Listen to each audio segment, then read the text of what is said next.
मित्रों, क्या आप जानते हैं परमात्मा की लाठी में आवाज़ नहीं होती। याद रखना, कभी भी किसी को नाजायज नहीं सताना चाहिए, क्योंकि ये कहावत ऐसे ही नहीं बनी है कि निर्बल को न सताइए जाकी मोटी हाय। ये एक ऐसे साधु की कहानी है जिससे अनजाने में एक स्त्री के साथ अभद्रता हो गई थी, जिसके परिणाम स्वरूप उसे अपनी बेइज्जती से रूबरू होना पड़ा। बाद में उस स्त्री के पति के साथ क्या हुआ, यही इस दिलचस्प कहानी की रूह कपा देने वाला मोड़ है। इसलिए इस कहानी को अंत तक जरूर सुनें व सब्सक्राइब कमेंट करके बेल आइकन दबाना न भूलें और इस कहानी को आपस में शेयर अवश्य करें। धन्यवाद। नमस्कार, मैं रणवीर सिंह लोटस एंटरटेनमेंट में आपका हार्दिक स्वागत करता हूं। मित्रों, एक दिन एक साधु वर्षा के जल में प्रेम और मस्ती से भरा चला जा रहा था।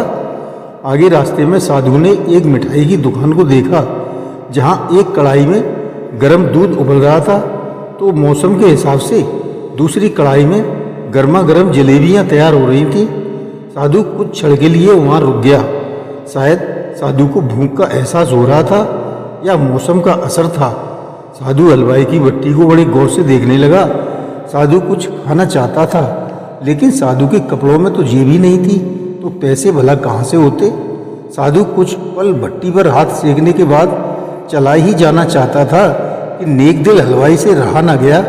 इसलिए उसने एक प्याला गर्म दूध और कुछ जलेबियां साधु को दे दी। मलंग साधु ने गर्म जलेबियां और गर्म दूध के साथ खाई और फिर हाथों को ऊपर उठाकर हलवाई के लिए प्रार्थना की और फिर आगे चल दिया। साधु बाबा का पेट भर चुका था।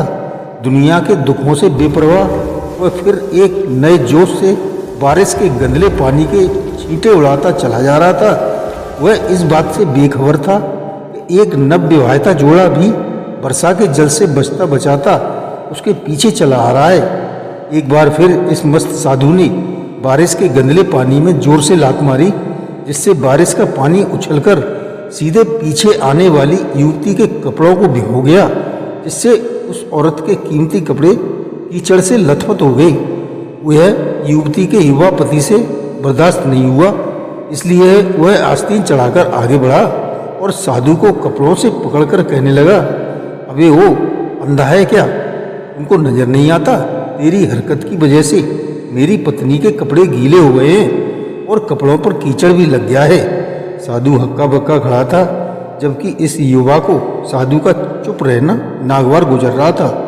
महिला ने आगे बढ़कर युवक साथी के हाथ से साधु को छुड़ाना भी चाहा, लेकिन युवा की आंखों से निकलती नफरत की चिंगारी देखकर वह भी पीछे खिसकने को मजबूर हो गई। राह चलते राहगीर भी बेरुखी से यह दृश्य देख रहे थे, लेकिन युवा के गुस्से को देखकर किसी में भी इतनी हिम्मत नहीं हुई कि वे उसे रोक पाते। और आखिर जवानी के जोश में चूर इस युवक ने एक जोरदार थप्पड़ साधु के चेहरे पर जड़ दिया। बूढ़ा मलंग थप्पड़ की किताब को झेल न सका और लड़खड़ाते हुए कीचड़ में जा गिरा। युवक ने जब साधु को नीचे गिरते देखा तो मुस्कुराते हुए वहां से चल दिया।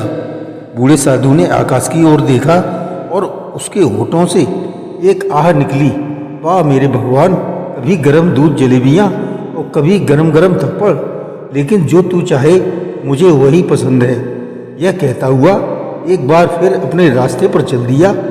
दूसरी ओर वह युवा जोड़ा अपनी मस्ती को समर्पित अपनी मंजिल की ओर अग्रसर हो गया। थोड़ी ही दूर चलने के बाद वे एक पक्के मकान के सामने पहुंचकर रुक गए। वे अपने घर पहुंच गए थे। वो युवा अपनी जेब से चाबी निकालकर अपनी पत्नी से हंसी मजाक करते हुए ऊपर घर की सीढ़ियां चढ़ रहा था। बारिश के कारण सीढ़ियों पर फिसलन थी। अचानक युवा का पैर फिसल गया और वह सीढ़ियों से नीचे गिरने लगा। महिला बहुत जोर से शोर मचाकर लोगों का ध्यान अपने पति की ओर आकर्षित करने लगी, जिसकी वजह से काफ़ी लोग तुरंत सहायता के लिए युवा की ओर लपके, लेकिन तब तक बहुत देर हो चुकी थी। युवक का सिर फट गया था और कुछ ही देर में ज़्यादा खून बह जाने के कारण इस नौजवान युवक की मौत हो चुकी थी। कुछ लोगों ने दूर से साधु बाबा को आते देखा तो आपस में कानाफूसी होने लगी कि निश्चित रूप से इस साधु बाबा ने थप्पड़ खाकर इस युवक को श्राप दिया होगा, अन्यथा ऐसे नौजवान युवक का केवल सीढ़ियों से गिरकर मर जाना बड़े अचंभे की बात लगती है। कुछ मनचले युवकों ने यह बात सुनकर साधु बाबा को घेर लिया।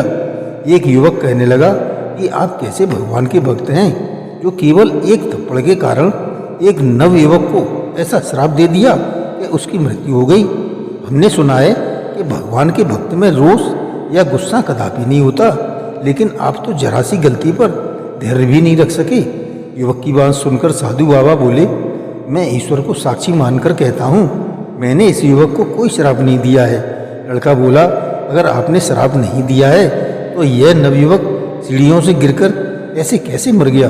तब साधु ने दर्शकों से एक अनोखा सवाल किया कि आप में से कोई इस घटना का चश्मदीद गवाह मौजूद है? तभी एक युवक ने आगे बढ़कर कहा, हाँ, मैं इस घटना का चश्मदीद गवाह हूँ। फिर साधु ने अगला सवाल किया, मेरे कदमों से जो कीचड़ उछला था, क्या उस कीचड़ से इस युवक के कपड़े खराब हुए थे? वहाँ खड़ा युवक बोला, नहीं, लेकिन महिला के कपड़े जरूर खराब हुए थे। तब मलंग साधु ने युवक की बाँह थामते हुए पूछा, फिर इस युवक ने मुझे क्यों मारा? वह युवा कहने लगा, क्योंकि यह युवक इस महिला का प्रेमी था और वह यह बर्दाश्त नहीं कर सका कि कोई उसकी प्रेमिका के कपड़ों को गंदा करे, इसलिए उस युवक ने उसे मारा। उस युवा की बात सुनकर साधु बाबा ने एक जोरदार ठहाका बुलंद किया और यह कहता हुआ वहाँ से चला गया कि भगवान की कसम, मैंने किसी को श्राप नहीं दिया, लेकिन कोई है जो मुझसे प्रेम रखता है। अगर उसका यार सहन नहीं कर सका तो मेरे यार को कैसे बर्दाश्त होता कि कोई मुझे मारे? और वह इतना शक्तिशाली है कि दुनिया का बड़े से बड़ा राजा भी उसकी बेआवाज लाठी से डरता है। जय श्री कृष्ण।